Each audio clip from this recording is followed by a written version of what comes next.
भगवान की। इतने ढीले होके बोलोगे तो भगवान खुश नहीं होंगे, ठीक है ना। अच्छे से बोलो। बोलो चर्या श्रेणी में आचार्य भगवान विशुद्ध सागर जी महाराज की, मुनि श्री अनुपम सागर जी समत्व सागर जी महाराज की, अहिंसा मय विश्व धर्म की। तजयति परम ज्योति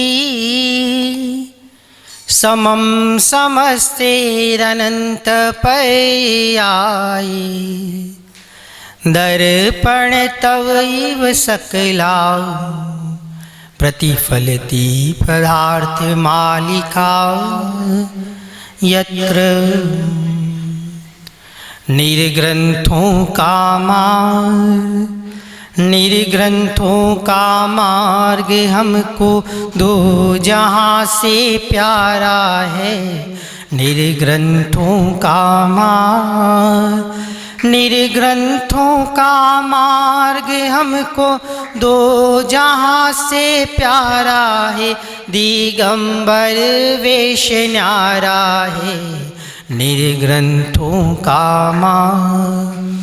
जग में रह कर भी जग में नहीं रहते, जग में रह कर भी जग में नहीं रहते।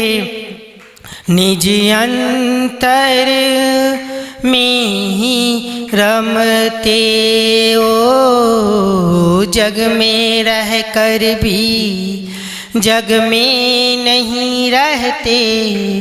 निज अंतर में ही रमते ओ, ज्ञान और ध्यान ही स्वरूप ये तुम्हारा है। ज्ञान और ध्यान ही स्वरूप ये तुम्हारा है। तू है तो हर सहारा है। विशुद्ध सागर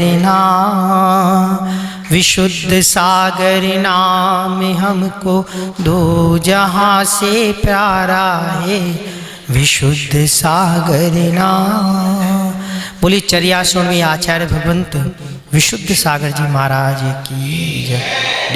1000 श्री पार्श्वनाथ भगवान की, आचार्य श्री 108 विशुद्ध सागर जी महाराज जी की, आचार्य श्री 108 अनुपम सागर जी महाराज जी की।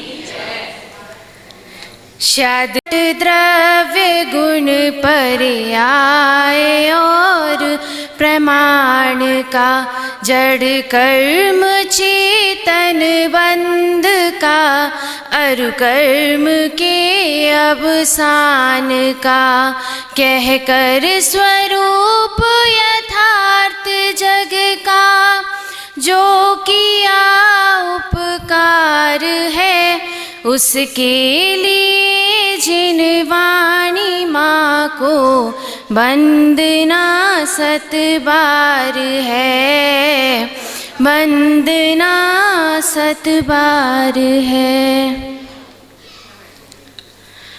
हार के आया मैं जग सारा तेरी चौखट पर,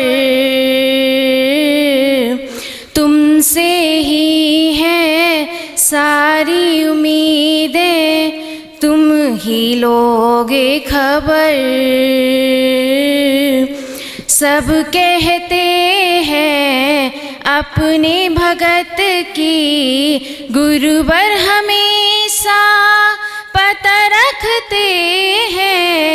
हर का सहारा गुरुदेव हमेशा मेरी लाज रखते हैं। हर का सहारा गुरुदेव हमेशा मेरी लाज रखते हैं। सब कहते हैं अपने भगत की, गुरुवर हमेशा पथ रखते हैं। हर का सहारा गुरुदेव हमेशा मेरी लाज रखते हैं। कलयुग की सरकार तू ही है, जीवन का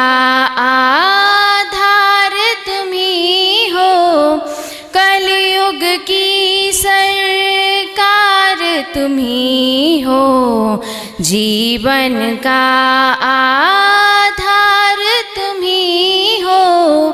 क्यों भटकूं मैं दर दर जाकर, विशुद्ध सागर एक बस तुम ही हो।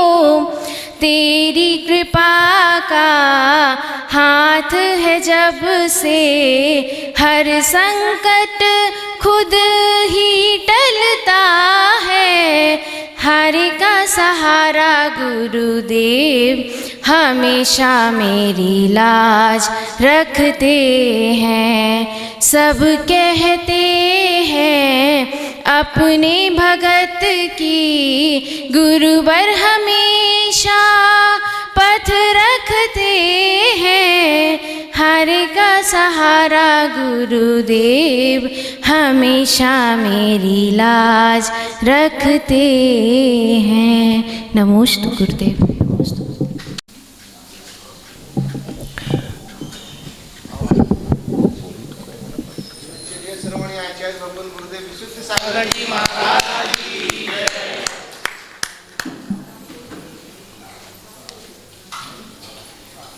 शास्त्र निकाल दिया, कहाँ है?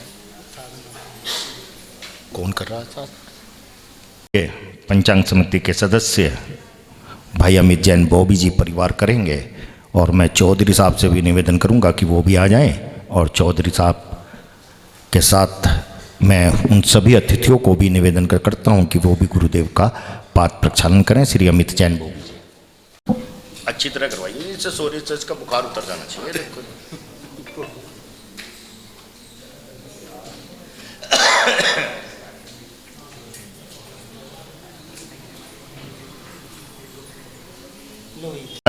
गुरुदेव को शास्त्र भेंट करेंगी। नहीं,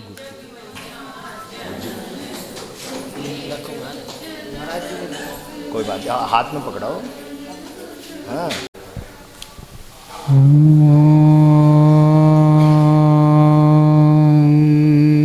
नमः सिद्धेभ्यः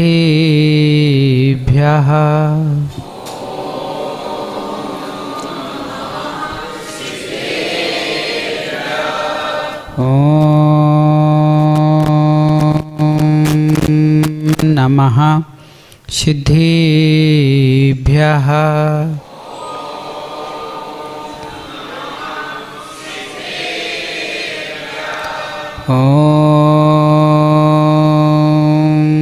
नमः सिद्धेभ्यः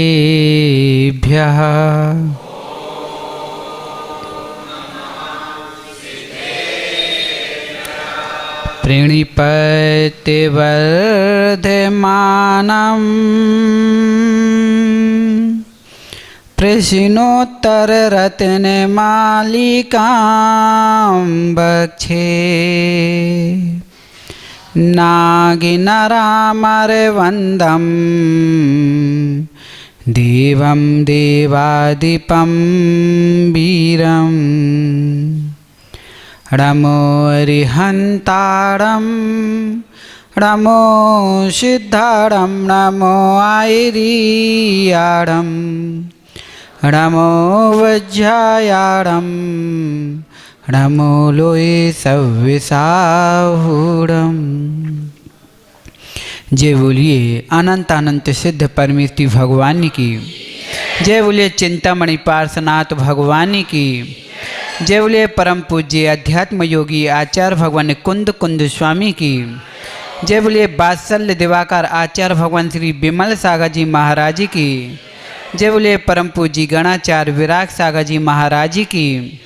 जय बोलिए वात्सल्य दिवाकर आचार्य भगवान श्री विशुद्ध सागर जी महाराज की। जैन धर्म की जय।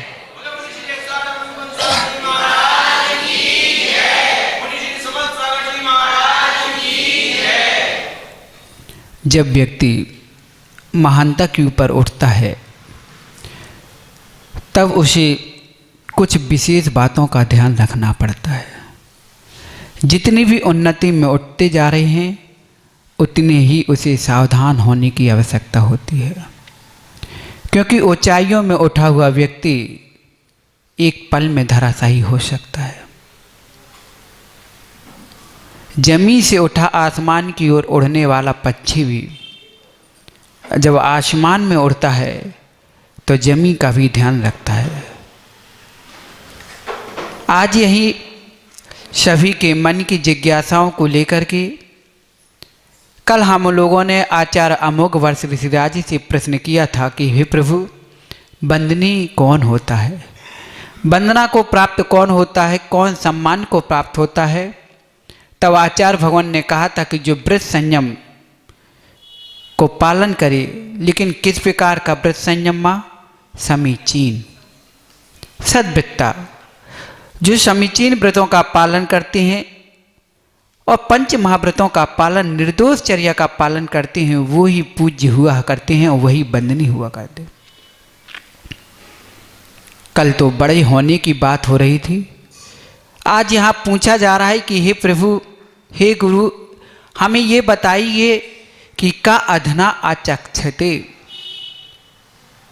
देखिए, ये जो प्रश्नोत्तर रत्नमाल का जो ग्रंथ आपके सामने चल रहा है माँ, यहाँ पर एक जगह समाधान होता है तो दूसरी जगह दूसरी शंका उत्पन्न होती है।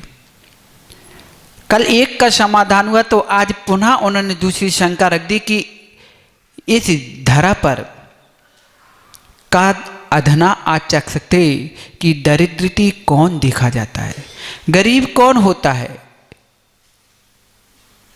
जिनके पास पैसा नहीं है वो गरीब है। लेकिन हमारी सोच यही है कि जिसके पास खाने को ना हो, जिसके पास पहनने को तन में कपड़े ना हो और जिसके पास एक फूटी कौड़ी ना हो, उसे हम निर्धन मान बैठते हैं। क्या ये सत्य है? क्या ये सत्य है? इसी को ही सत्य मानेंगे क्या? लेकिन हमारी जो धारणा है, अगर इस धारणा से जीवन जिया जाए कि जिसके पास तन में कपड़े ना हो, खाने को दाने ना हो और जेब में फूटी कौड़ी ना हो, रहने को मकान ना हो, वही सब में बड़ा दरिद्री है। लेकिन ये धारणा आज हमें बदलनी पड़ेगी। ये धारणा हमें बदलनी पड़ेगी। क्यों? अगर ऐसा हमने धारणा मान ली तो आपसे ज़्यादा गरीब तो आपके दिगंबर मुनिराज होंगे, जिनके पास तन में एक धागा नहीं, खाने के लिए अनाज भी नहीं, रखते हैं क्या? जमीन भी नहीं, मकान भी नहीं, उनके पास तो कुछ भी नहीं है। तो क्या वो गरीब हो गए क्या? नहीं। तो किसे हम गरीब माने? जीवन में देखना, दो बातों का विशेष ध्यान रखना माँ। गरीब होना जितना कष्टदायी नहीं है, गरीब होना जितना कष्टदायी नहीं होता, जितना कि धर्म बिना रहना कष्टदायी होता है। गरीबी में तो हर कोई जीने के लिए तैयार है, लेकिन धर्म के बिना जो जीता है, भले ही उसके पास कितने असंख्यात धन संपत्ति, ऐसा आराम हो, लेकिन फिर भी निर्धन ही है। व्यक्ति की महानता, व्यक्ति का बड़प्पन, व्यक्ति की ऊंचाइयाँ धन से नहीं नापी जाती, उसके धर्म से नापी जाती है, उसके आचार विचार से नापी जाती है, उसके खान पान से नापा जाता है, ना कि तुम्हारे धन संपत्ति रूप से। कल हमने समझा कि ज्ञानवान वाला भी पूज्यता को प्राप्त नहीं होता, धन वाला भी पूज्यता को प्राप्त नहीं होता। जिसके पास संयम है, तप है, ज्ञान है, और कौन सा ज्ञान? समीचीन ज्ञान, सम्यक ज्ञान जिनके पास है। आपके पास भी मां संपत्ति है, आपके पास भी सारी संपत्ति है, और आपसे ज्यादा देवों के पास संपत्ति है, और उससे भी ज्यादा संपत्ति स्वर्ग के सौधर्मेंद्र के पास संपत्ति होती है। लेकिन क्या वो बड़े आदमी है? क्या वो बड़े हो गए क्या? लेकिन मां सौधर्म इंद्र, स्वर्ग देवों का भी देव, जो सब में बड़ा इंद्र है, सौधर्म इंद्र, वह भी आज निर्धन के समान है। क्यों? जो 170 तीर्थंकरों के एक साथ पंचकल्याणक मनाने की ताकत रखता है, न जाने कितनी विभूतियां एक साथ बिखेरने के लिए तैयार रहता है, फिर भी निर्धन है। किस लिए निर्धन है? क्योंकि उसके पास संयम नहीं, संयम लेने की ताकत नहीं है। सारे बल हैं, सारी रिद्धियां हैं, लेकिन संयम धारण करने की उसके पास ही पात्रता नहीं है। वह सौधर्म इंद्र भी एक सामान्य मनुष्य के सामने घुटने टेक देता है। किस मनुष्य के सामने? जिसके पास संयम होता है। और हम उन देवों के आगे घुटने टेक के बैठे हैं कि प्रभु मुझे कुछ दे दीजिए। ऐसा नहीं होता क्या? कितने लोग नासरी फल लेके कितने चबूतरों में फोड़ने पहुंच जाते हो। किसके लिए? धन के लिए, कि इनके सौधर्मेंद्र के पास तो बहुत विभूतियां हैं, चलो इन्हीं की पूजा कर लें, इनकी ही पूजा करने से हमें कुछ धन मिल जाएगा। लेकिन वो धन से आपकी कोई महानता नहीं है। उस धन की प्राप्ति भी हो जाएगी, लेकिन उस धन को प्राप्त करने के लिए भी माँ व्रत संयम का पालन करना पड़ता है। सौधर्म इंद्र का पद भी सामान्य ऐसे नहीं मिल जाता। इसके लिए भी पूजा भक्ति करनी पड़ती है, इसके लिए भी तप त्याग करना पड़ता है। लेकिन जो सच्चे हृदय से निर्दोष चर्या का पालन उत्कृष्ट करता है, वह उन देवों का भी देव बन जाता है। अधैर्यपना, औदार्य और औद्धत्य, देखना मां, औदार्य और औद्धत्य दो शब्द हैं, दोनों एक समान से लग रहे हैं, लेकिन औदार्य होना हर किसी के पास नहीं मिलता। औदार्य मीन्स होता है बड़प्पन। आप लंबाई से बड़े हो गए तो क्या बड़े हो गए क्या? आप धन से बड़े हैं तो क्या बड़े हो गए क्या? आप ज्ञान से बड़े हैं तो क्या बड़े हो गए क्या? नहीं। बड़ा हुआ सो क्या हुआ? जैसे पिंड खजूर, पंक्ति को छाया नहीं हो, फल लागे अति दूर। अरे उस बड़े से होने से क्या प्रयोजन? ऐसी लक्ष्मी से क्या प्रयोजन जो हम प्राणी मात्र के प्रति दया न रख सकें, उनके प्रति वात्सल्य न रख सकें, उनके प्रति शुभकामनाएं न दे सकें, सद्भावना न दे सकें। उस धन से क्या प्रयोजन है? और ऐसे बड़े आदमी होने से क्या प्रयोजन? आज की जो दौड़ लगी है ना, मात्र एक चीज की लगी है, वो है बड़ा आदमी बनने की। छोटा सा छोटा बच्चा है, आज वो भी मेहनत करता है। उससे पूछा जाए कि बेटा इतनी मेहनत क्यों कर रहे हो, वो भी कहता है कि मुझे बड़ा आदमी बनना है। माँ बाप अपने बच्चों को संस्कार में यही देते कि बेटा मैं तुम्हारे लिए मेहनत करती हूँ, तू इतना पढ़ लिख जा कि तू बड़ा आदमी बन जाए। लेकिन ध्यान रखना, बड़े आदमी होने से आपकी महानता पूज्यता की प्राप्ति नहीं होगी। इस धरती में बड़े आदमी की निशानी नहीं रहती। अगर इस धर्म में सदियों से जो पूजा जाता है, तो बड़े आदमी नहीं पूजा जाता है, भला आदमी पूजा जाता है। जो दौड़ हम बड़े आदमी बनने की लालसा में दौड़ रहे हैं, अगर यही दौड़ एक भले आदमी बनने के लिए हो जाए, तो नियम से भले ही हमारे पास धन नहीं है, लेकिन धर्म तो हमारे साथ रहेगा। धन्यता धन से नहीं प्राप्त होती, धर्म से ही होती है। और जहां धर्म है वहां नियम से धन होगा, लेकिन जहां धन है वहां पर धर्म हो कोई जरूरी नहीं। जितनी भी सागर महासागर बनते हैं ना, तो वो माँ छोटी छोटी नालियों से पानी से मिल करके बनती हैं। कीचड़ भरे नालियों से मिल करके बड़े बड़े सागर महासागर बनते हैं। ऐसे ही जो बड़े आदमी हुआ करते, जो जिनके पास अटूट संपदा चंद दिनों में ही आ जाए, इसका मतलब भाई रात भर पानी गिरे और बाढ़ आ जाए, तो क्या ये बारिश के पानी से बाढ़ आई है कि नालियों के पानी से मिलके बाढ़ आई है? किसके पानी से?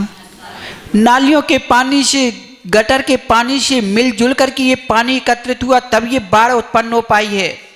ऐसे जो चंद दिनों में कहते हैं नया बनिया, माँ कहते हैं नया बनिया, और पुरानी ज़्यादा दिन तक नहीं चलती।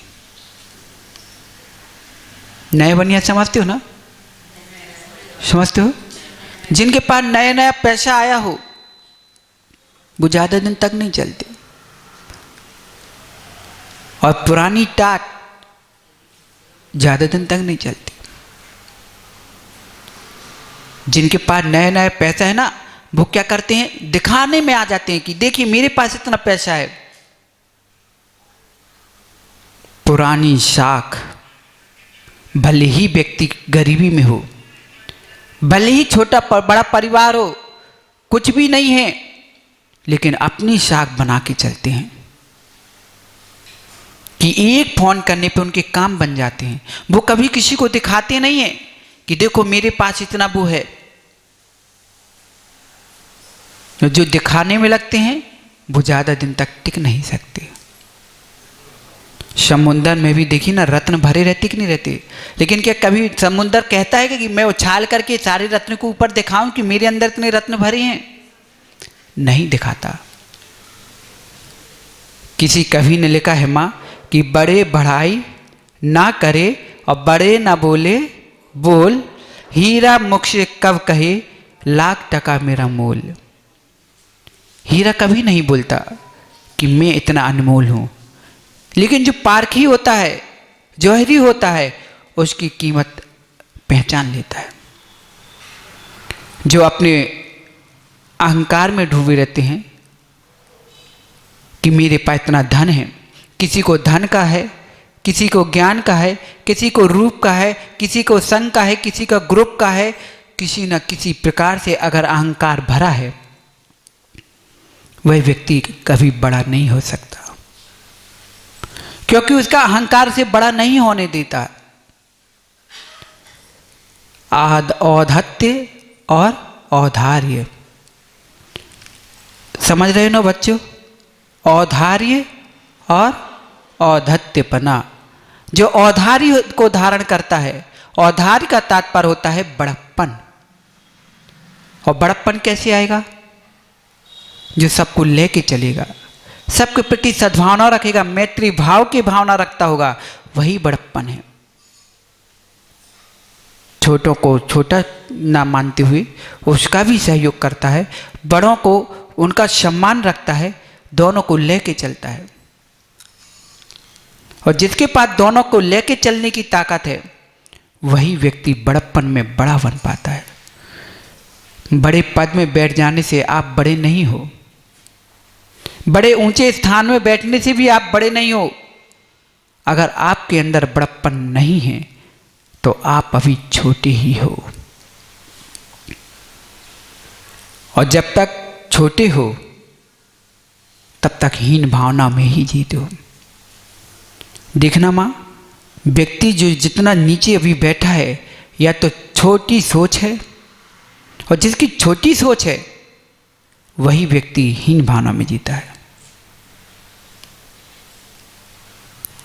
भले ही आपके पास कुछ ना हो, सोच आपकी विशाल है और आपके अंदर बड़प्पन है, सबको लेके चलने की शक्ति है, आप तभी महान हो। एक बात की घटना है कि एक सेठ जी के 2 बच्चे थे। बच्चों, युवाओं जितने बैठी हैं, इस कथा को कथा मत समझना, इसे अपने जीवन में उतारने की एक शिक्षा समझना। ये कथा तुम्हें सुनाई जा रही है ये कह के नहीं कि टाइम पास करने के लिए, टाइम पास मत समझना इसे। ये तुम्हारे जीवन की उन्नति के लिए एक महत्वपूर्ण शिक्षा है कि एक गरीबी पिता जिसकी 2 संतानें थी, बच्चे बड़े हो गए, दोनों बच्चे कमाने लग गए। पिताजी ने सोचा कि चलो अब इन बेटों को इनके योग्य परिवार बना दिए जाएं और इनके घर बना करके इनका घर बसा दिया जाए। क्या बात हुई? घर बनाना और घर बसाना दोनों में अंतर है। घर बनाना मतलब कि मकान बनाना, और घर बसाना मतलब शादी विवाह कर देना।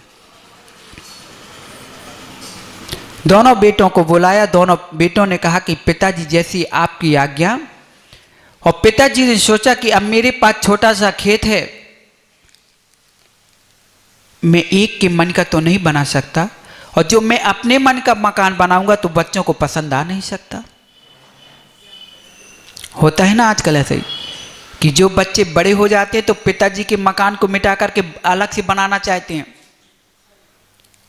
जो माता पिता की निशानी है, उनके जेवरात, उनको मिटा करके नई फैंसी में लाना चाहते हैं। जो माता पिता के मकान है ना, पहले तो कितनी मोटी दीवार होती थी और अब कैसी बन रही हैं? पतली। ये प्रमाण है माँ कि जो पुराने लोग होते थे जिनकी मोटी दीवारें थी, मतलब कि उनके दिल बड़े मजबूत होते थे। कितनी भी बाहर तपन हो लेकिन अंदर शीतलता मिलती थी। मतलब ये मकान ही उनके जीवन की चर्या बता देती है, उनकी सोच बता देती है कि जितनी मोटी दीवार होती थी मतलब कि इनका दिल इतना मजबूत था। बाहर कितनी भी गर्मी तपन पड़े, संताप हो, दुख हो, लेकिन अंदर शीतलता और क्षमा भाव रखते थे। और आज पतली पतली दीवार एक धक्के से टूट जाती हैं और फिर ऐसी दीवार उठ जाती है। पहले के मकान ऊंचे नहीं बनते थे, बड़ी दीवार वाले नहीं बनते थे। माँ, आप लोग भी तो शादी होके आई, जितनी पुरानी माताएं अपने अपने पुराने घर याद करो ना, कि कमर झुका करके जब झुकती थी अंदर प्रवेश करती थी। अंदर कमरे बड़े हैं लेकिन जब प्रवेश द्वार में प्रवेश करते तो नीचे झुक के करते थे। क्यों? नम के आइए, नम के जाइए। जो नमेगा, झुकेगा, वही तो उठेगा। और आजकल क्या होगा, कोई झुकने को पसंद नहीं तो दरवाजे तोड़ के बड़े बड़े गेट लगवा रहे हैं। पहले मंदिरों में देखिए, विशाल मंदिर बनते थे लेकिन गेट कैसे बनते थे माँ? क्यों बनते थे? कि आदमी कम से कम भगवान के दरबार में जाएगा तो झुक के जाएगा, और जब झुक के जाएगा तो विनय पूर्वक जाएगा। अब कोई झुकने को पसंद ही नहीं करता। क्यों? मैं बड़ा आदमी हूं, मैं क्यों झुकूं? मैं क्यों झुकूं? मैं किसी से कम हूं क्या? अगर सामने वाले के पास इतना है तो मेरे पास भी इतना है।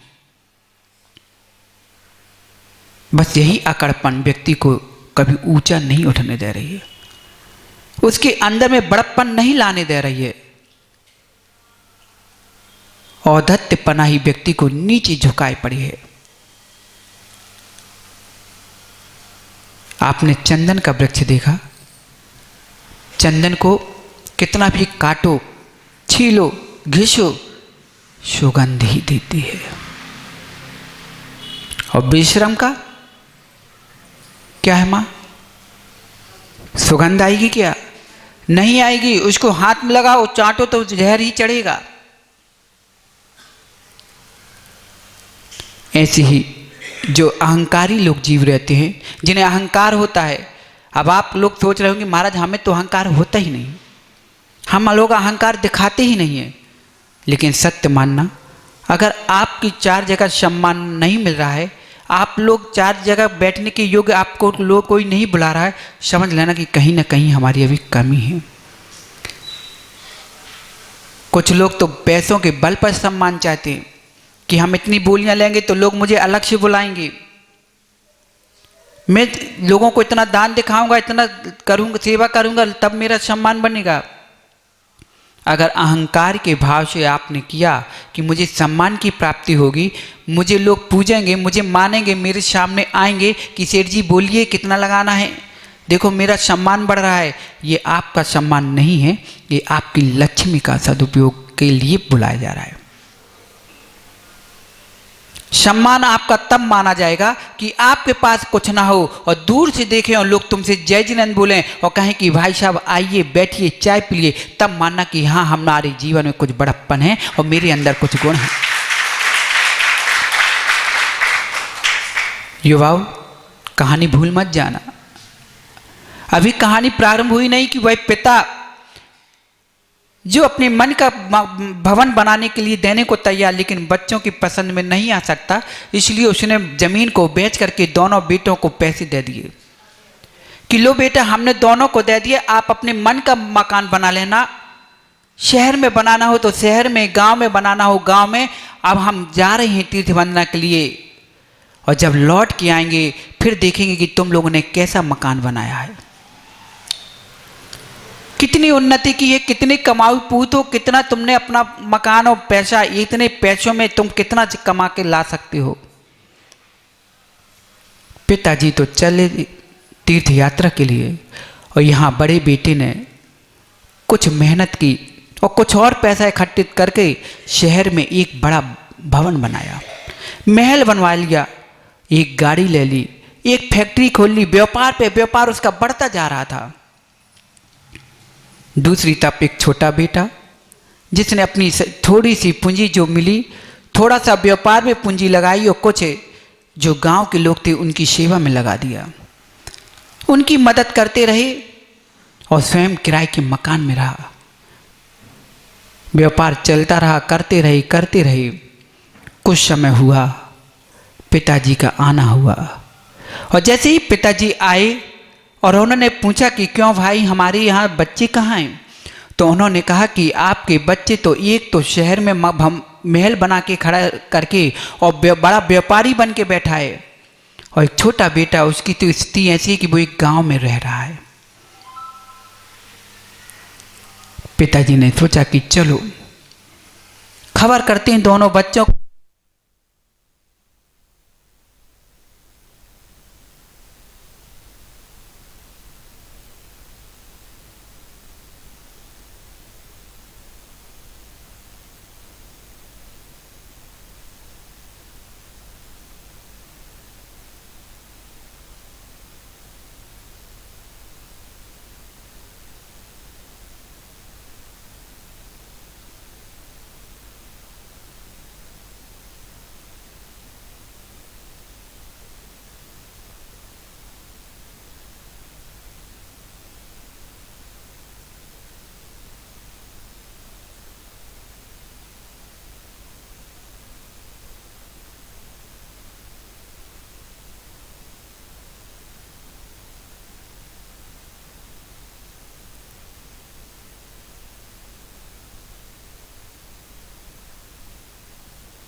पता नहीं है।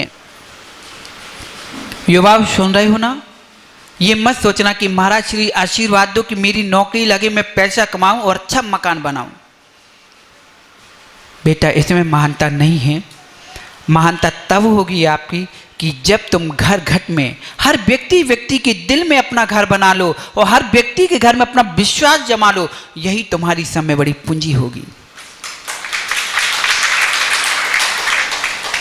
और अगर वो मात्र एक मकान बना के रह लिया, अभी आप निर्धन ही हो, अभी आप निर्धन ही हो। सब कुछ होते हुए भी कुछ भी नहीं है तुम्हारे पास। लेकिन धन्य हो धरती के दिगंबर मुनिराज, जिनके पास कुछ भी नहीं होता, तन में भी कपड़ा नहीं, रहने को मकान नहीं, सोने को जमीन नहीं, खाने को दाने नहीं, जेब में फूटी कौड़ी नहीं, फिर भी माँ अपने तप ज्ञान बल से, अपने व्यवहार से, अपने बड़प्पन से, अपनी क्षमा के भावों से, अपनी मैत्री भावना से माँ प्राणी मात्र के घट घट में अपना भवन बना लेते हैं। ऐसा कोई जीव नहीं जो मुनिराज को देख करके नतमस्तक ना होते हम। माँ रास्ते में बिहार चल रहा था, हम लोग आचार्य भगवान के साथ चल रहे थे। होली का समय था और कुछ ऐसे क्षेत्र से गुजरना पड़ा माँ कि जहाँ पे सीधे जीव की खाल की खाल, जैसे कपड़े आदमी उतार के ऐसे फेंकते ना, ऐसे उनके कपड़ों जैसे खाल उतारी जा रही थी। रास्ते में सारे वही जीव, उन कसाइयों के हाथों जिनके हाथ में छुरी थी। जैसे ही बीतराग मुनिराजों को देखा, उन्होंने छुरी कपड़े के अंदर लुका ली, कपड़ा मछलियों के ऊपर डाल दिया और हाथ जोड़ के खड़े हो गए। इतने क्रूर कसाई होने पर भी देखिए एक बीतराग तपस्वी मुनिराजों के प्रति कितनी श्रद्धा है। क्यों? जिनके अंतस में मैत्री भाव हो, सद्भावना है, प्राणी मात्र के प्रति करुणा है, ऐसे प्राणियों के सामने हर किसी के हाथ जुड़ जाते हैं। जहाँ देव भी रक्षा करने के लिए तत्पर रहते हैं, जहाँ स्वधर्म इंद्र भी सेवा करने के लिए तत्पर रहते हैं। किसके बल पर? जिसके पास सद्भावना है, शुभ भावना है, मैत्री भाव है, संयम है, तप है, ज्ञान है। लेकिन कौन सा? सम्यक। युवाओं, कभी धन जोड़ने के लिए मत जोड़ना। और जितने यहाँ लोग बैठे ना, ये मत सोचना कि महाराज मेरे पास श्री है इसलिए मैं महान हूं। आप श्रीमान हैं इसलिए आप पर लोग विश्वास नहीं करते। विश्वास मानिए, आपके जैसे कई जगह देखना, सभी के पास आपसे ज़्यादा श्री है। लेकिन जैन समाज के लिए इतना विश्वास क्यों मानते हैं? मालूम है आपको? आप लोग को इतना विश्वास क्यों, आपको इतनी महानता, आपको इतना सम्मान क्यों दिया जा रहा है? आपके पास ज्ञान है इसलिए, आपके पास धन है इसलिए, आपके पास बल है इसलिए, आपके पास रूप है इसलिए नहीं। आपके पास श्री है इसलिए नहीं, आप श्री जी के पास हो इसलिए। और जिनके पास श्री जी है उसके पास तो श्री अपने आप झमाझमाती है। कहते हैं ना कि पुराना बनिया, माँ पुराना बनिया जिनकी शाख और पुरानी शाखा कितनी भी पुरानी हो जाए लेकिन मजबूत रहती है।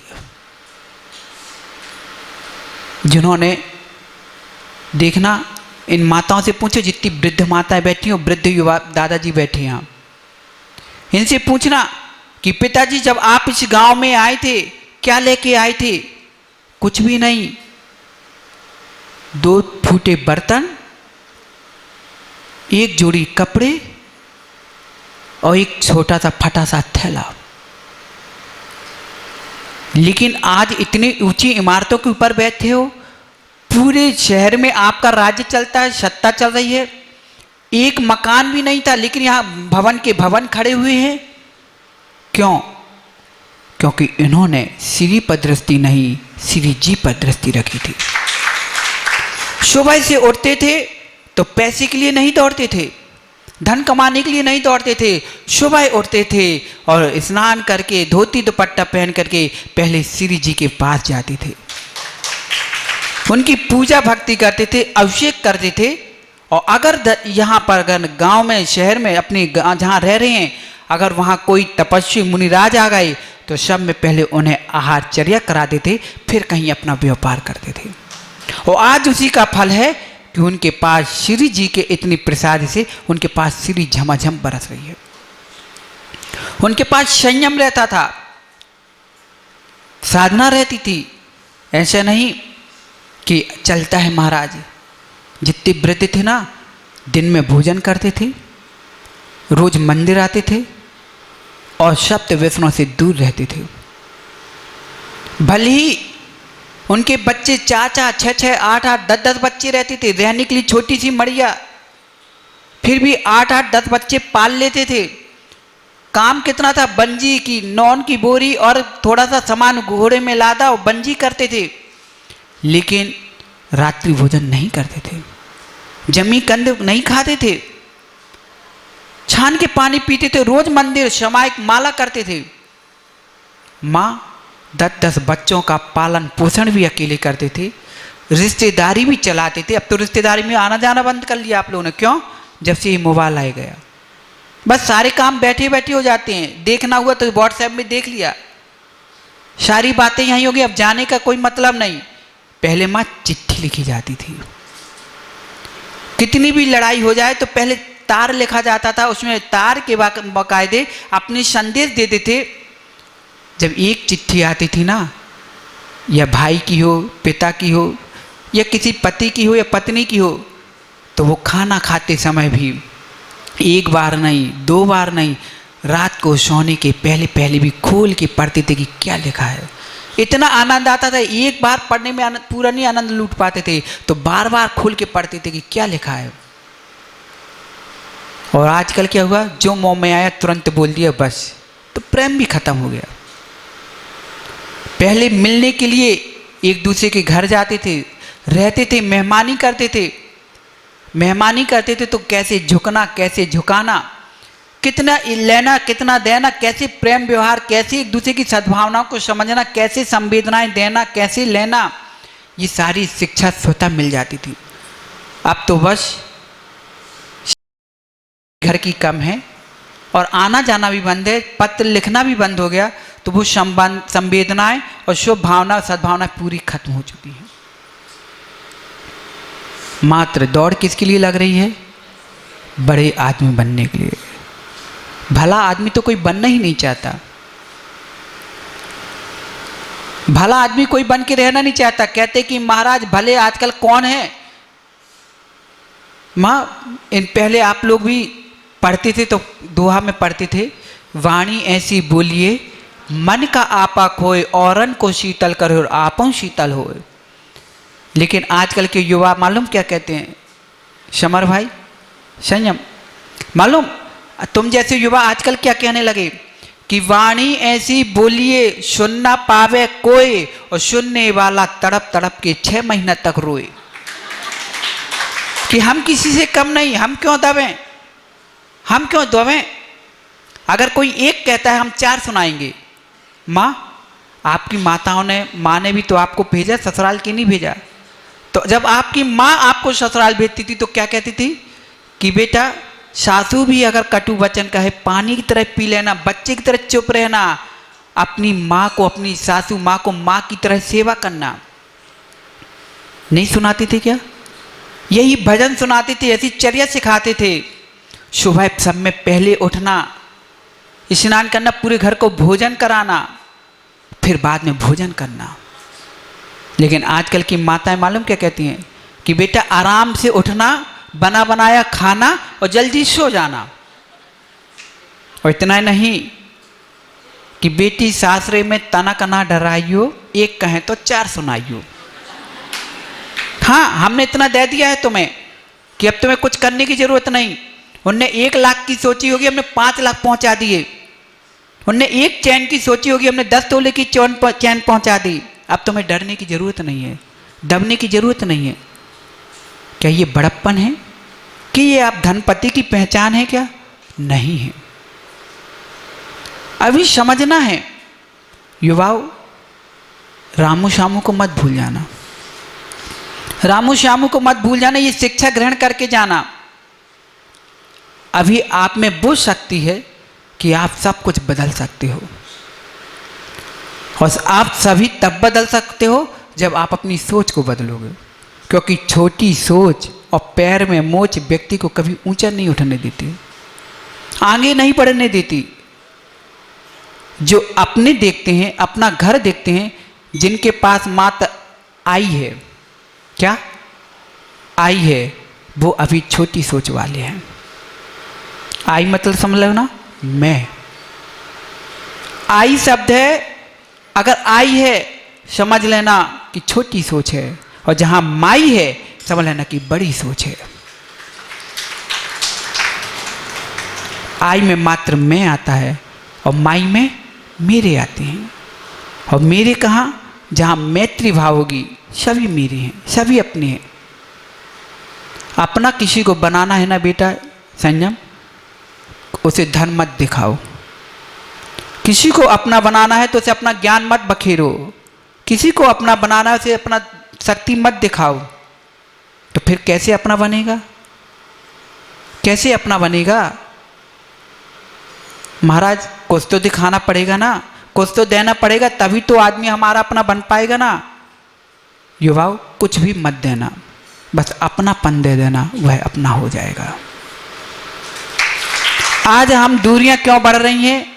अपने रिश्ते पर तो बांध लेते हैं, संबंध बना लेते हैं, लेकिन अपनापन नहीं दे पाते।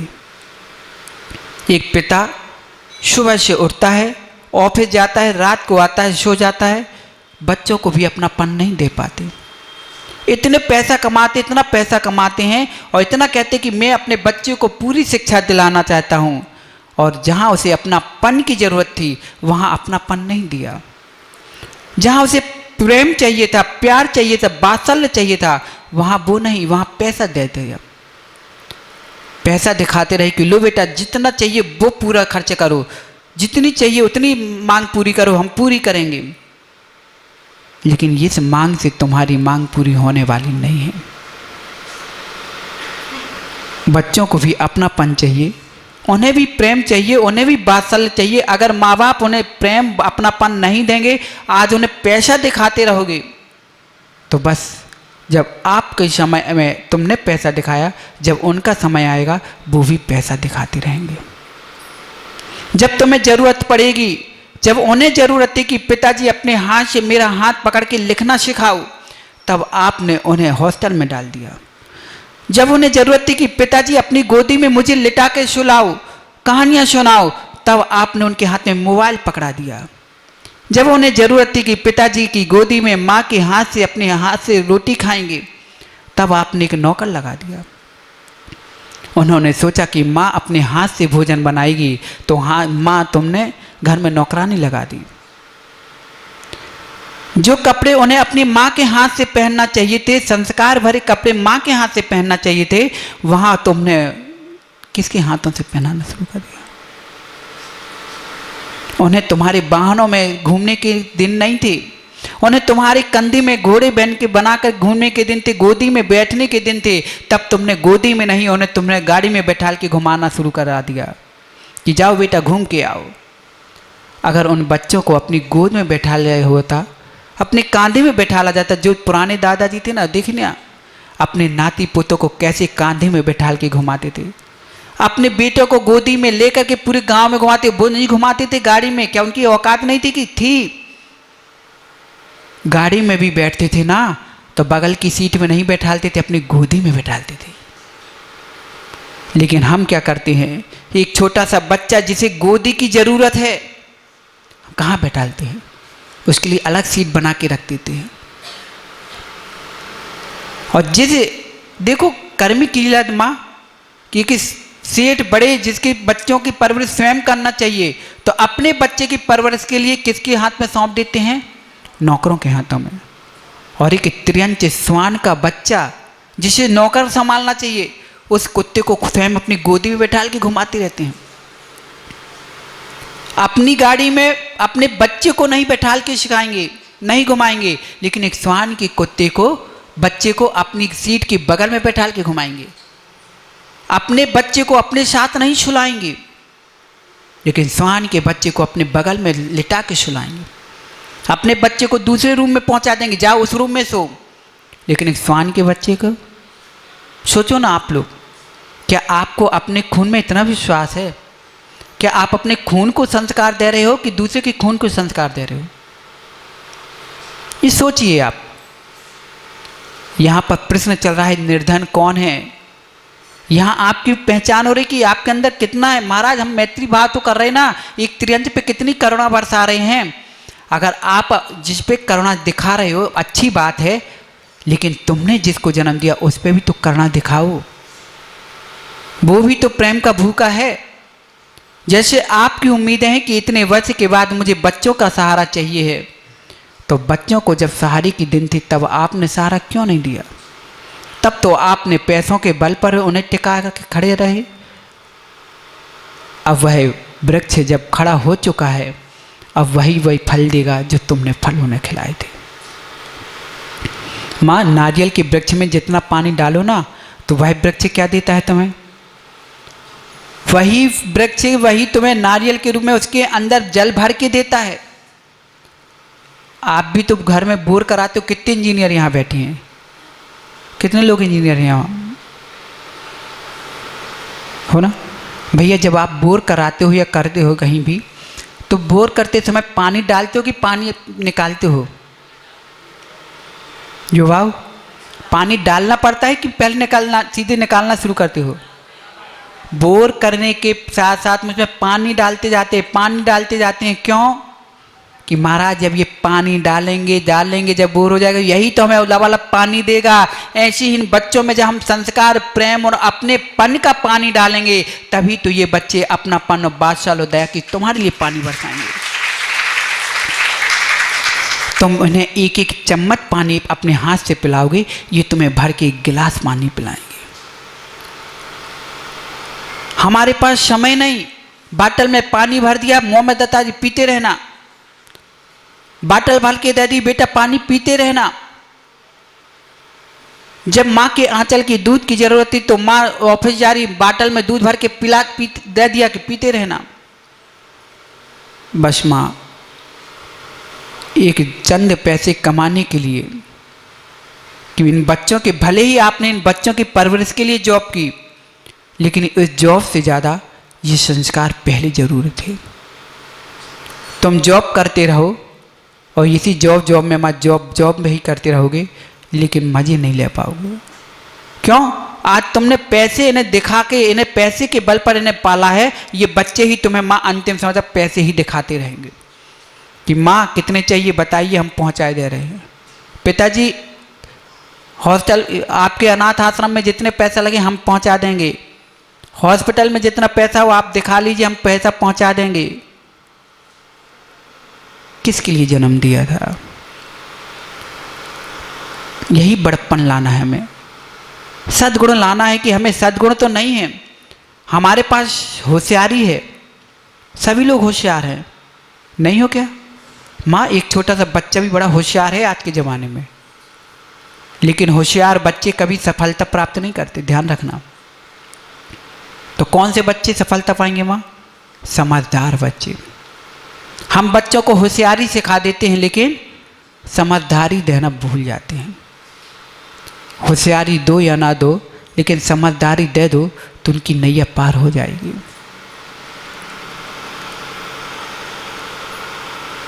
आप लोग ऐसे सुन रहे हो जैसे कि कोई गलत बात हो, बुरा लग गया। समझ में आ रहा कि नहीं आ रहा? अच्छा, इतना तो समझ में आ रहा होगा कि कुछ भी समझ में नहीं आ रहा है। हाँ, कई लोग सोच में डूब गए कि महाराज हम क्या करें, हम तो पैसे में ही बच्चों को पाल रहे हैं, हम तो बच्चों को ध्यान नहीं दे पा रहे हैं। बच्चे ने जितनी फीसें भी ली उससे दूना हम डाल देते हैं। हमें मालूम है कि हॉस्टल में इतना पैसा लगता है, इतना खाने में लगता है, मुझसे 5% ज़्यादा डाल के दे देते हैं। मौज करो। मेरे होते हुए मेरे बच्चे मौज ना कर पाए, क्या मतलब हमारा कमाने का? बेटा तुम तो मौज करो, करा लो मौज। तुम उनके मौज कराओ, तुम्हारा मज़ा ख़त्म हो जाएगा। और अपना मज़ा बचाना है तो उनके मौज में भी कमी करना शुरू कर दो। अगर बच्चों को 10 की ज़रूरत है, आप उन्हें 8 दीजिए, 5 दीजिए। क्यों? क्योंकि जितनी कमी रहेगी तो उसका एहसास करेंगे। जब एहसास करेंगे तो उसकी बचत करेंगे, उसका सदुपयोग करेंगे। और सदुपयोग करेंगे तो क्या कहोगा माँ? समझदारी का सदुपयोग करेंगे तो अपनी बचत, अपनी उन्नति, सफलता कदमों में कदम बढ़ाएंगे। 5 की ज़रूरत है, आपने 10 पकड़ा दिए, पता चला कि 5 का तो उसने काम कर लिया, 5 एक्स्ट्रा मिले तो सप्त व्यसनों में लगाना शुरू कर देगा। सब में ज़्यादा बच्चे आज सप्त व्यसनों में क्यों बिगड़े हैं?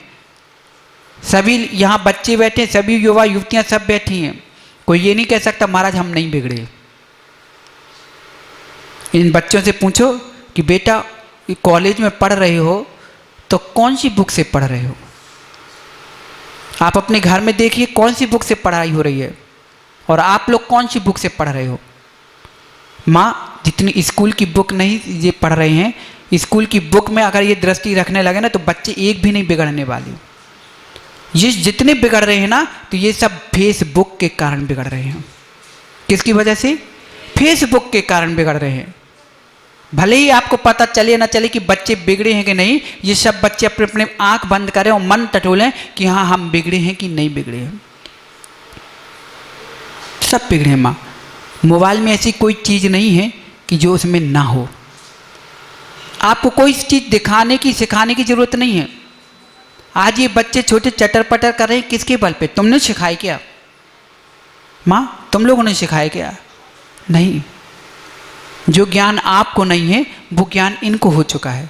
जो ज्ञान सिखाने में आप शर्मिंदा हो रहे थे वो ज्ञान निर्लज्ज होकर सीख रहे हैं। जो आज माता पिता को बच्चे चटपटा जवाब दे रहे हैं, किसके बल पर? सब फेसबुक के बल पर। माता पिता का सम्मान, दादा दादी का सम्मान जो बदल गया है वो किसके बल पर? फेसबुक पर। मैं भी कुछ हूँ, मेरा भी घर में है, मैं भी तो अपनी लाइफ जीना चाहता हूँ। अरे अपनी लाइफ जीना चाहते हो, बहुत अच्छी बात है, बहुत अच्छा जवाब दिया कि मैं अपनी लाइफ जीना चाहता हूँ, लेकिन तुम्हें लाइफ जिसने दी है उसका भी तो कुछ लाइफ है कि नहीं है? अगर वो भी ऐसा सोच लेते कि मुझे अपनी लाइफ जीना है तो तुमको गटर के में गड्ढे में डले मिलते। ये तो सोचो कि जिनने मुझे लाइफ दी है उनकी भी कुछ लाइफ थी कि नहीं थी, उनके भी कुछ अरमान है कि नहीं।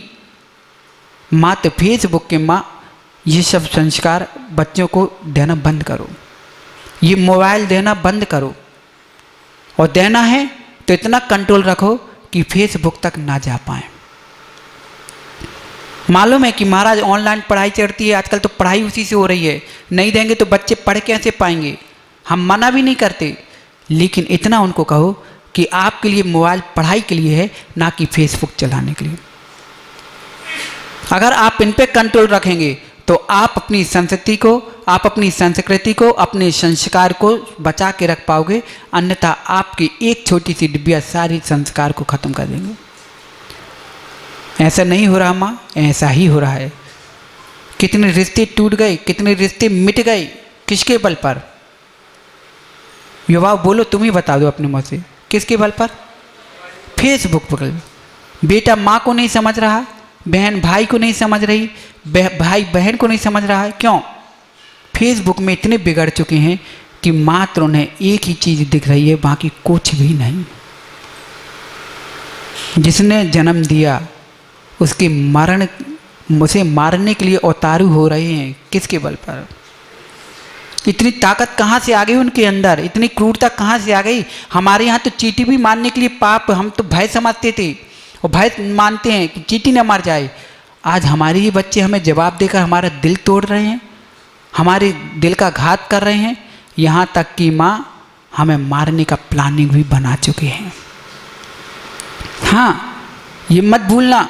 और अगर विश्वास ना हो तो आप आज ही आजमा लेना। कह देना बच्चों अपना कमाओ, अपना खाओ, अपना पहनो, कोई नहीं तो देखना कल से कोर्ट कचहरी में तो कागज आ जाएगा हिस्से का, फिर समझ लेना कि कितने बच्चे तुम्हारे हैं। 4 वकील से लग के मिलके तुम्हारी पूरी जायदाद हड़पने की कोशिश कर लेंगे, फिर देख लेना कि तुम्हें कितना, तुमने जिन्हें जन्म दिया वही तुम्हें मरण के लिए प्लानिंग बना रहे हैं। जिनकी चिंता में तुम जी रहे हो ना, वही तुम्हारी चिता में आग लगाने वाले हैं, ये मत भूलना। इसलिए युवाओं, ये मत सोचना कि महाराज आपकी कटाई कर रहे, हम इसलिए तुम्हें सिखा रहे हैं कि तुम भी कभी पिता बनोगे। बहनों, तुम भी कभी माँ बनोगे, तुम्हारे भी संस्कार, कहीं भी जाओगे माँ बाप तो बनोगे कि नहीं बनोगे? तो क्या किस अरमानों से माँ बाप बनोगे? जिस अरमानों से तुम माँ बाप बनोगे ना, उससे कई चौगने शुभ भावनाओं से लेकर तुम्हारे माँ बाप बने बैठे हुए हैं। अगर तुम इनकी कदर करोगे, तुम्हारी नियम से कदर होगी और इनके अनुसार जियोगे। एक बच्ची ने मालूम प्रश्न क्या किया कि महाराज माता पिता क्या बन जाते हैं, बच्चों पे ऐसा बंधन लगा देते हैं, फेसबुक मत चलाओ, यहाँ मत जाओ, वहाँ मत बैठो, उससे मत बोलो, यहाँ मत जाओ, बस शब्द देखो तो रोक ही रोक, मनाही करते रहते हैं। प्रश्न तो अजीब सा लगा कि सही कह रही कि इतने माँ बाप इतना क्यों कर रहे हैं? क्यों संयम भाई? अगर पिताजी कहें बेटा इसके साथ मत घूमो, पिताजी कहें यहाँ मत जाओ, वहाँ मत जाओ, तो कितनी गुस्सा आती है। अरे हम बच्चे थोड़ी बच्चे बड़े हो गए हैं, हमारी भी लाइफ है, हम भी 4 जगह बैठें, घूमें, देखें, हम भी तो कुछ कर रहे हैं, आगे बढ़ें। ऐसे भाव आते कि नहीं आते? आते हैं, सबके आते हैं। हम भी कुछ कमाना जानते हैं। अगर माँ बाप कहें बेटा बेटी घर में रहो, तुम्हें कमाने की ज़रूरत नहीं है, हम लोग कमा के खिला रहे हैं, तब बेटियाँ चिड़चिड़ाती कि हमने इतनी पढ़ाई की है क्यों की? हम भी कुछ कमा के दिखाना चाहते हैं, हम किसी से कम नहीं। जब उस बहन ने ऐसा प्रश्न किया माँ कि महाराज श्री इतना क्यों? क्योंकि माँ बाप बिल्कुल ऐसे बंधक कसाई टाइप के बन के बैठ जाते हैं कि कुछ करने को तैयार नहीं, इसमें माना, ये माना, मुँह माना।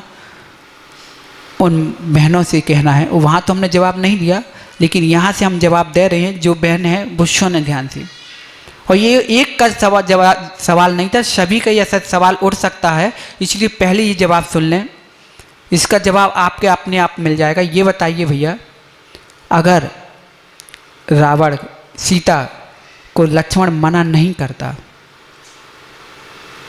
अगर मना नहीं करता और नहीं कहता कि भाभी माँ सीमा मत लांघना, मनाही तो करके गया था ना, लेकिन सीता ने नहीं मानी, क्या हुआ?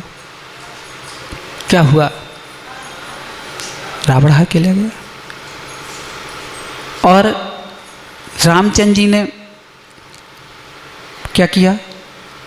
मना ही तो किया कि नहीं ये मृग सोने का नहीं है, लेकिन फिर भी वहाँ सीता ने नहीं मानी।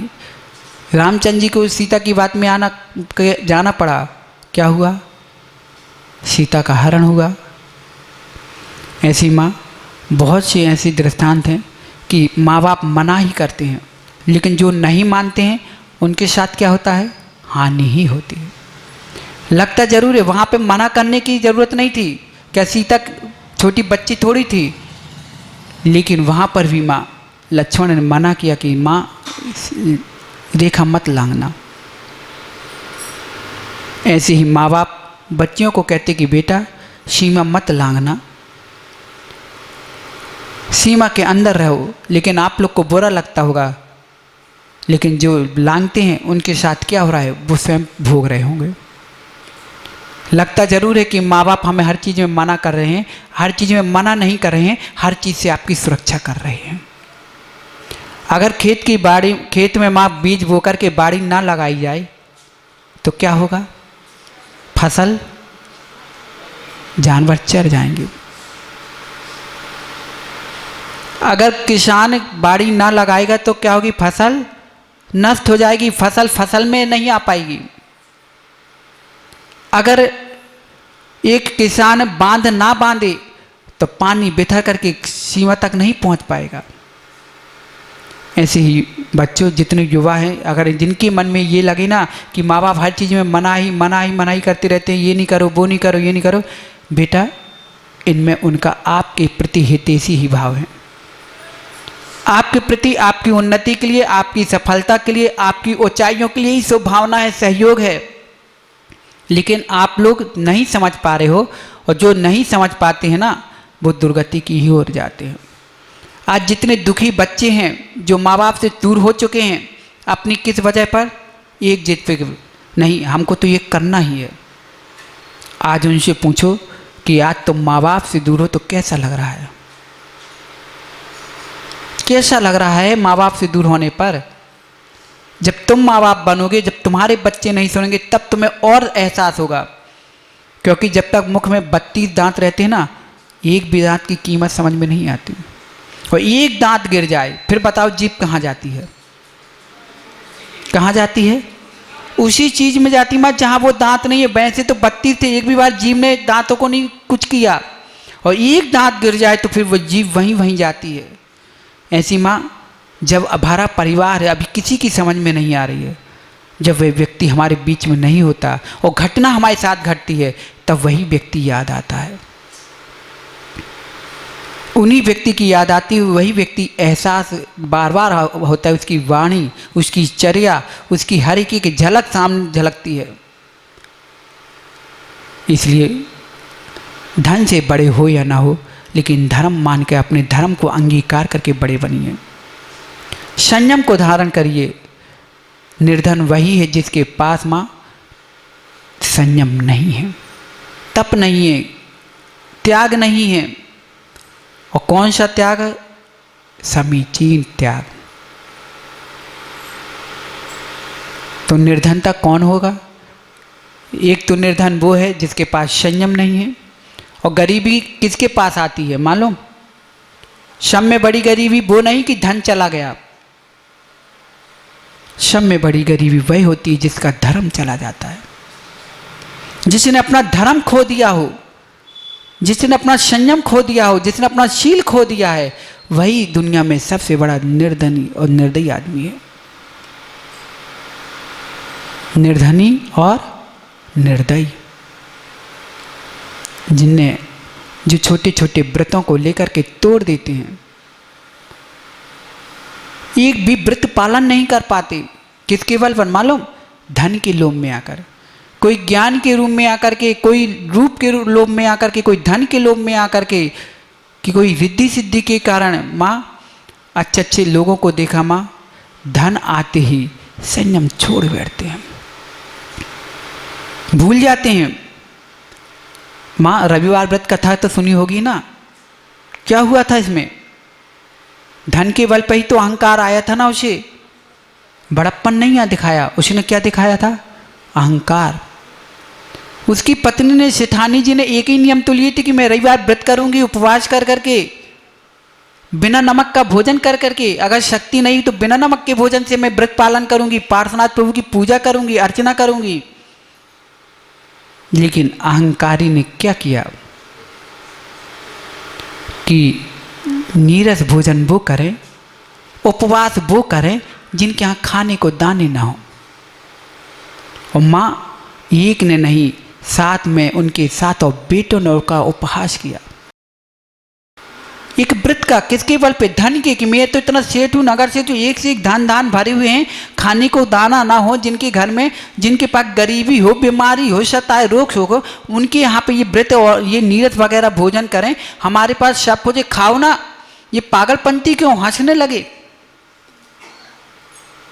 ध्यान रखना युवाओं, चाहे तुम्हारे परिवार में वृद्ध लोग उपवास कर रहे हो, व्रत संयम पालन कर रहे हो, कभी अपने इसी शरीर के बल पर, धन के बल पर, ज्ञान के बल पर, रूप के बल पर आकर के कभी उपहास मत करना।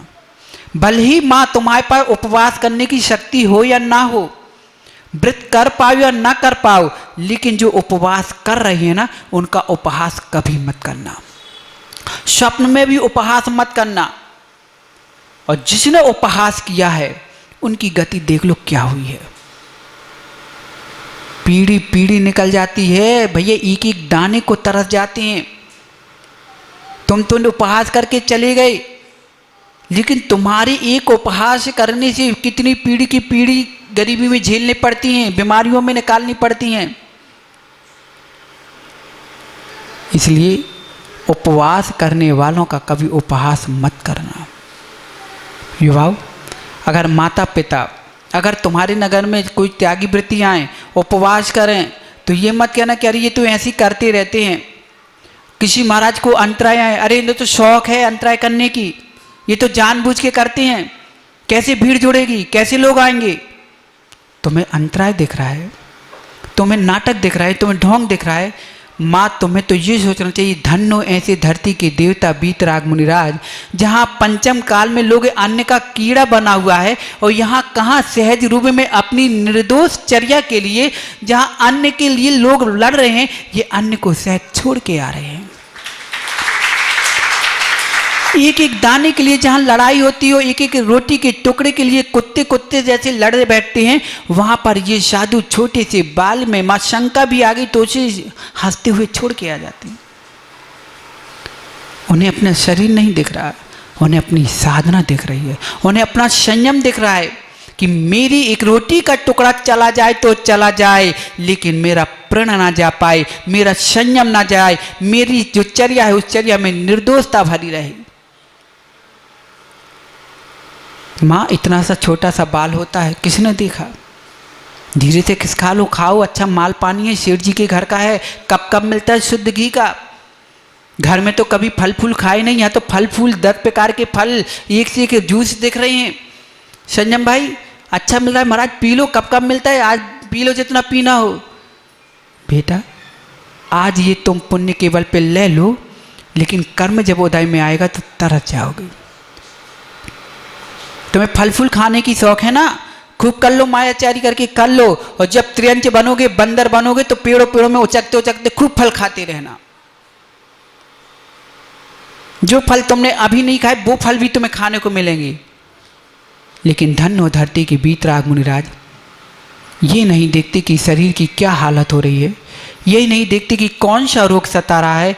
अगर उन्होंने नियम ले लिया कि मेरे अनार का रस का त्याग है तो त्याग है, भले ही वैद्य कहें कि ये अनार के रस से ही औषधि चलेगी, लेकिन वे मुनिराज धन्य हो, अपने नियम नहीं तोड़ सकते, अपने दम तोड़ सकते हैं लेकिन नियम नहीं तोड़ सकते।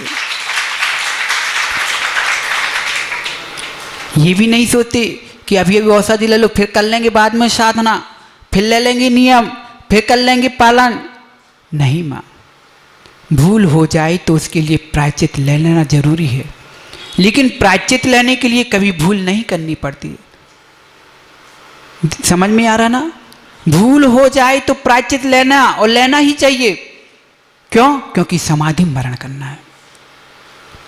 जीवन में जितनी गलतियां हो गई हैं, हो चुकी हैं, जाने में अनजाने में, उसका प्रायश्चित कर लेना, लेकिन आगे प्रायश्चित कर लेंगे, इसलिए अभी भूल मत करना। प्राण जाए पर वचन न जाए। आचार्य भगवान हमेशा हम लोगों से यही कहते हैं कि बेटा छोटी छोटी उम्र मत देखना। ये मत सोचना कि महाराज अभी हमारी छोटी उम्र है, छोटी उम्र मत देखना। तुम ये सोचना कि इतनी उम्र में तुमने महाव्रत को धारण कर लिया है। बड़े बड़े लोग भी तो बैठे हैं, ये तो उनके पास तो छोटे छोटे व्रत भी नहीं है, और तुम लोग छोटे छोटे हो और बड़े बड़े व्रत को लेके बैठे हो। निर्दोष चर्या का पालन करना, और एक ही सूत्र माँ कंठस्थ में रटा देते हैं, दृढ़ धम्मो प्रिय धम्मो। क्या? दृढ़ धम्मो प्रिय धम्मो, अपने धर्म में दृढ़ रहना और अपने धर्म में प्रिय मान के रहना। बोलोगे क्या आप लोग? दृढ़ धम्मो प्रिय धम्मो, बोलिए। दृढ़ धम्मो प्रिय धम्मो। बेटा रामू श्यामू को मत भूल जाना। किसको नहीं भूलना? रामू श्यामू के दो भाइयों की कथा मत भूल जाना। ये दो भाइयों ने मात्र इसी के पल जो दृढ़ धम्मो प्रिय धम्मो रहता है, वो घट घट में अपना वास बना लेता है, और जो दृढ़ धम्मो प्रिय धम्मो नहीं हो पाता है तो दुर्गतियों में जाके भटकता रहता है। एक घर छोड़ा, नगर नगर, घर घर में घर है हमारी। एक माँ बाप छूटे तो कितने सारे माँ बाप यहाँ बैठे मिल गए। माँ किसके बल पर? दृढ़ धम्मो प्रिय धम्मो।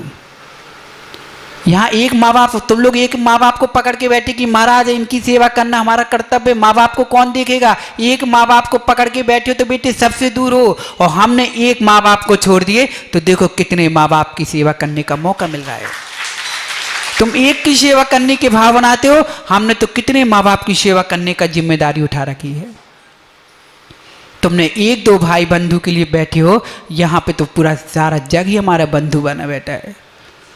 तुम्हारी एक दो बहनें होंगी, किसी की तो बहनें नहीं होंगी, और यहाँ पे देखो कुछ भी नहीं, सारी माताएं हमारी माँ हैं, सभी बहनें बहनें हमारी हैं। तुमने गिनती के 4 लोगों को मेंबर अपने परिवार के पकड़ के बैठे हो तो 4 का ही प्यार पा पाते हो, वो भी दिखावटी। कैसा दिखावटी? जब काम पड़ा तो भैया दे दो रुपया, और नैया रुपया तो नैया भैया, है ना? ऐसे ही है माँ,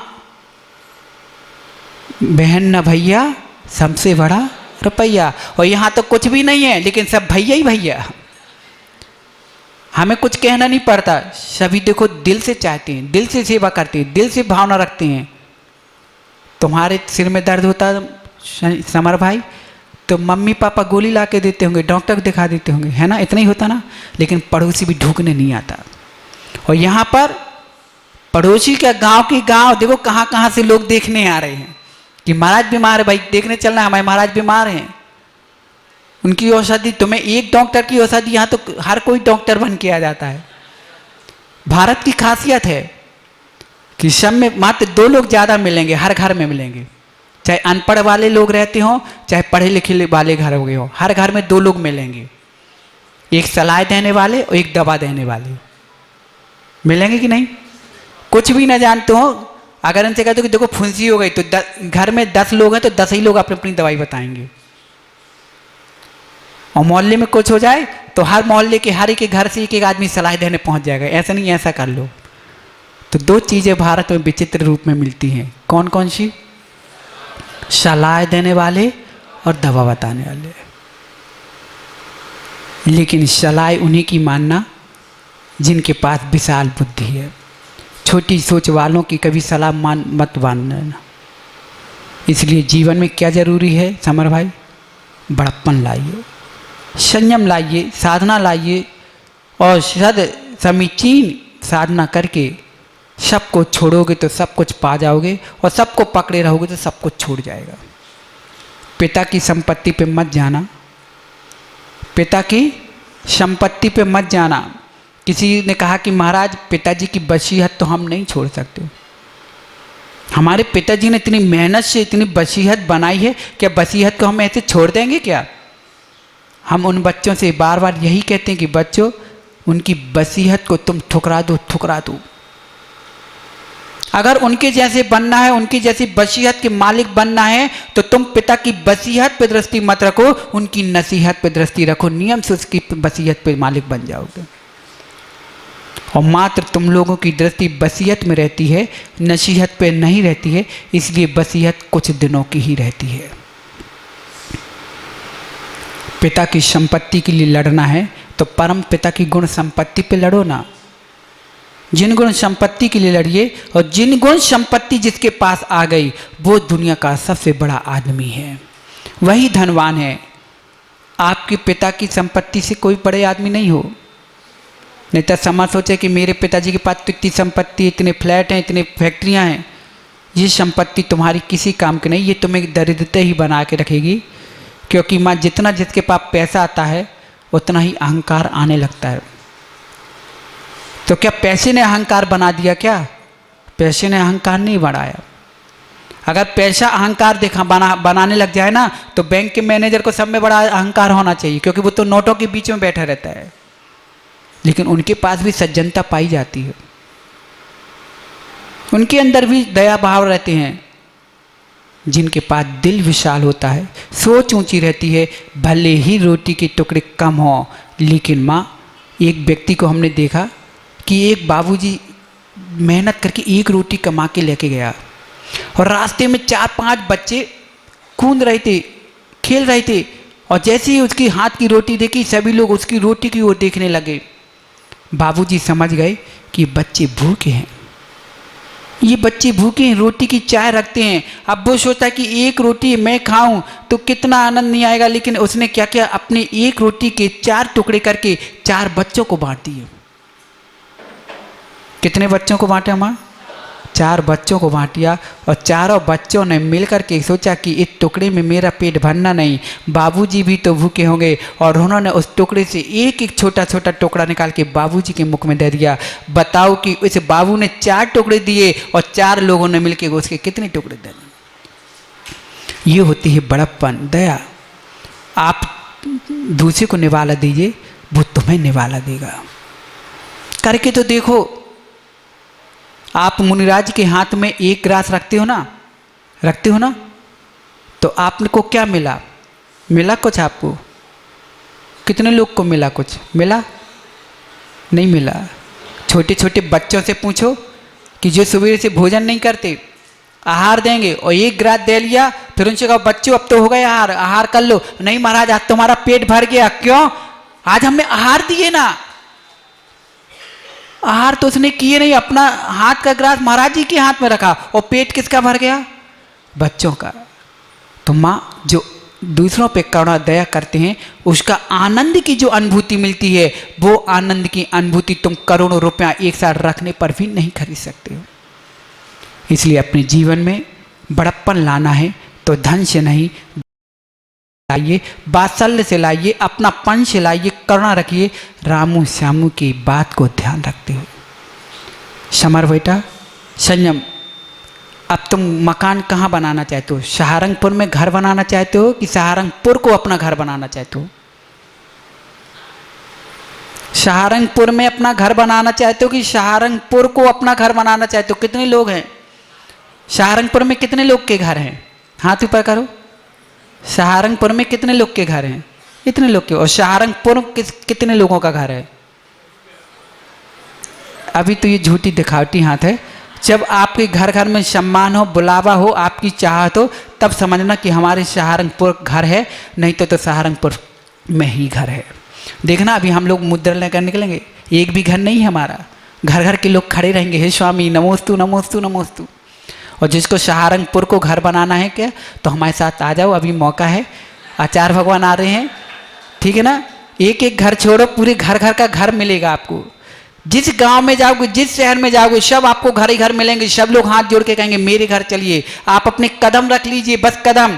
किसी की दुकान में सामने खड़े होगे ना, तो वो आदमी क्या कहेगा? महाराज आपकी दुकान है।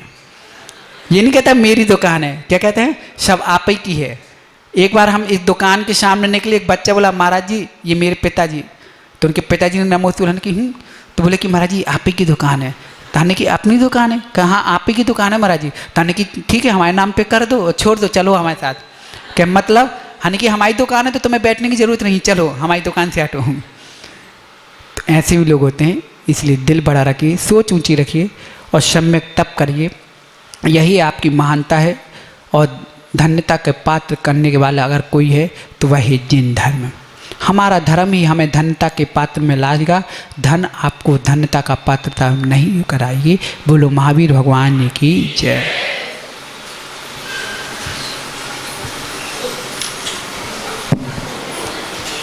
जय बोलिए चर्या शिरोमणि परम पूज्य आचार्य श्री 108 विशुद्ध सागर महाराज की जय हो। जय बोलिए परम पूज्य मुनि श्री 108 अनुपम सागर महाराज की जय। बोलिए परम पूज्य मुनि श्री 108 समस्त सागर महाराज की जय। द्वादशांग जिनवाणी माता की जय।